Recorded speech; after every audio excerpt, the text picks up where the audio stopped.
I'm Chuck, and this is Paranormal Rehab.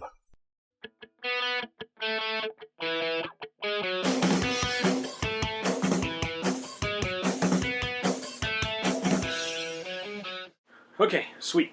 Today on our first show, we're going to talk about how to know whether your house is haunted. I'm going to give you 10 or 15 ways to know whether your home is haunted and what to do. After that, I'm going to teach you how to build an electrostatic sensor, which is basically an E-pod. E-pods sell for about $75. They basically they measure static electricity. They have them all over eBay now for about $15 for the cheap ones with the LED light. That's what we're going to be making. We're going to be making basically just a sensor that has an LED light that'll get brighter with a positive charge or darker with a negative charge. It's considered an electrostatic sensor. So we're going to do that for under $5. I'm going to give you all of the links in the description. So anything that you need, refer to the description and you will see that. So let's get started. Okay, so basically this is what we're going to make. It is the top of a 9-volt battery connector, and it's a transistor and an LED light. It's a very simple little device, and it's very easy to make. And I'm going to give you the full parts list and everything it takes to make that on your own. And it works really simple. You just put it on top of a 9-volt battery. It lights up, and you can use anything you want, like a pin or anything of that nature. And anytime static electricity gets near it, it turns off. Now that is sensing negative static electricity. If it senses positive static electricity, it'll get brighter. I don't really have a way to demonstrate that, but that's how it works. We're going to build the whole thing for cheaper than you can purchase the 9-volt battery. It's going to be under $5. Okay, so the first thing you're going to need is an MPF102 transistor. You can purchase that at Radio Shack for approximately 95 cents, an MPF102 transistor. You're going to use the left, if you lay the transistor down round side up, flat side bottom, the left prong facing you will be the antenna. You'll see here on mine that the antenna is sticking up in the air. Okay, that's going to be your antenna. And the middle of the transistor, the middle prong on the transistor, will be your positive for your 9-volt battery post. It will be the positive on the 9-volt battery post.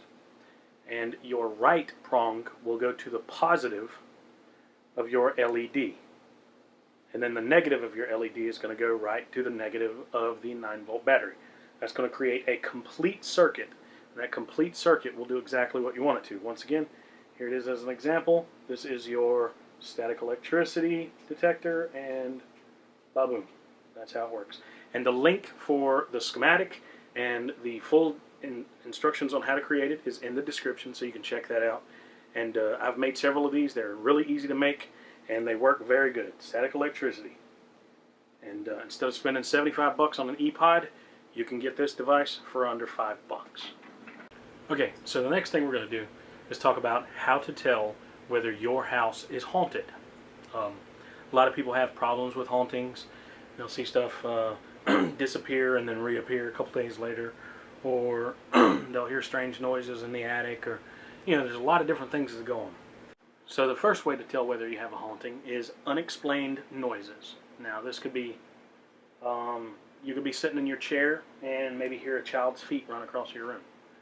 Or you hear something in the attic, or like footsteps go across your head. Now I've heard this before, and this is kind of strange. We did an investigation once, and I later went back to the woman's house to speak to her, and while I was there, I heard someone in the attic walk directly across above our head. Very strange. The second way is if you have cupboards or cabinets, they're all over your home, and they unexplainably open or close. You may walk into your kitchen and all your cupboards are open.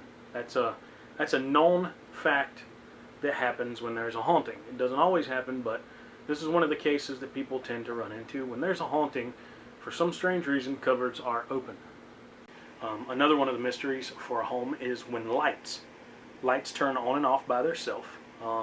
You may go to sleep and wake up the next morning and there's a light. The light is on, but nobody turned it on. Nobody's been in the home. No one turned it on. A big one is items disappearing and later reappearing. Like this is sometimes done by a poltergeist, for example. A poltergeist is somewhat of a trickster. Maybe a spirit of a teenager or a young child who likes to play games, and a poltergeist usually plays a bunch of tricks. And I recently heard a story of a woman who was looking for keys to her job, and she couldn't find them anywhere. She knew where she'd put them, she couldn't find them. She went as far as getting up in the middle of the night, going and checking in the car, and she even went later the following day back to locations that she had been searching for these keys. Later to find out that when she checked the second time, they were in the spot where she originally checked. They just vanished and came back. A good one is unexplained shadows. Now this is what most of the hauntings entail. You'll be doing something, you'll see a shadow pass, or out of the corner of your eye you'll see a shadow pass. A lot of people have shadows. I can't explain why, but the shadow and shadow figure is a widespread occurrence. So this may mean you have a haunting. If you have pets in the home and your pets are behaving strangely, if your pets behave out of the ordinary, this could be signs of a haunting. A lot of people believe that pets are more susceptible to strange things happening and unexplained paranormal things happening. So if your pet acts like there's someone else in the room, there just may be. And the last one is, there was recently a study done. I'm not sure where it was done, so I'm not going to quote anyone, but I know I read that 85 to 90% of all people who have the feeling that they're being watched are actually being watched. It's just a strange feeling that we have. It's a widespread phenomenon that sometimes you can feel when you're being watched. You know, you may have the hair stand up on end, or you may just have that heavy feeling that someone's behind you watching you. Now, if you have a haunting, the best thing to do is contact a local paranormal group who is reputable. Someone who's been in the business for some time, who has the equipment necessary to do the job, and who will come out and put your needs first. Personally, I believe if a paranormal group is charging you money to be there, they shouldn't be there. This is a hobby for most people. Chasing ghosts is like chasing tornadoes. You're searching for something. There's something unexplained in your life that you want. If you're donating, that's all well and fine, because believe me, there's a lot of expense to what we do. The camera that's in front of me, the lighting, I have a whole studio set up here, and I have to do all the video editing. And this is just for my hobby, but I also have plenty of equipment for paranormal investigating, and it's very expensive equipment. So if you want to donate to the cause, that's all well and fine, but if a paranormal team is asking you for money, don't take them seriously, because they're not taking you seriously if they have to ask you for money to come into your home. There are several paranormal teams in our local area, as well as most of the world. Anywhere, if you put in, there's a lot of places where you can just go put in your zip code and it'll give you the list of 10 or 12 paranormal teams. I'm personally the founder of a local team called Simply Paranormal out of Delaware County, Pennsylvania. If you're having a problem and you're local to me, you're welcome to call. There are several teams here.